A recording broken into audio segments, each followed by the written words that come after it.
men despise battle, but will never run from it. Discipline is the soul of an army. It makes small numbers formidable, procures success to the weak, and esteem to all.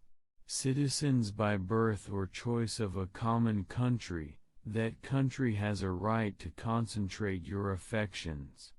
The name of American, which belongs to you, in your national capacity, must always exalt the just pride of patriotism, more than any appellation, derived from local discriminations. To persevere in one's duty, and be silent is the best answer to calumny. We should not look back unless it is to derive useful lessons from past errors, and for the purpose of profiting by dearly bought experience. There is nothing so likely to produce peace as to be well prepared to meet the enemy.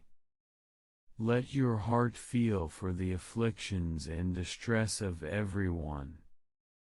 I hold the maxim no less applicable to public than to private affairs, that honesty is always the best policy.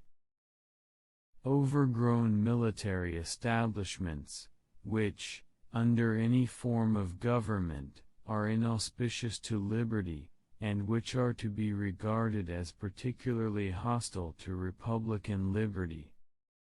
If to please the people, we offer what we ourselves disapprove, how can we afterwards defend our work? Let us raise a standard to which the wise and honest can repair. The rest is in the hands of God.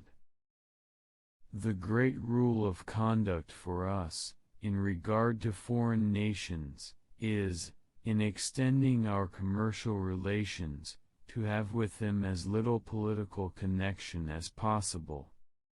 It is substantially true, that virtue or morality is a necessary spring of popular government. The rule, indeed, extends with more or less force to every species of free government. To enlarge the sphere of social happiness is worthy of the benevolent design of a Masonic institution, and it is most fervently to be wished, that the conduct of every member of the fraternity, as well as those publications, that discover the principles which actuate them, may tend to convince mankind that the grand object of Masonry is to promote the happiness of the human race. No punishment, in my opinion, is too great, for the man who can build his greatness upon his country's ruin.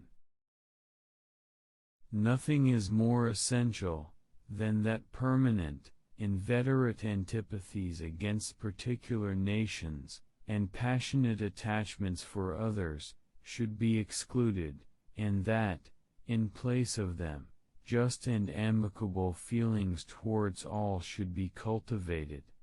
Gentlemen, you will permit me to put on my spectacles, for I have grown not only gray, but almost blind in the service of my country.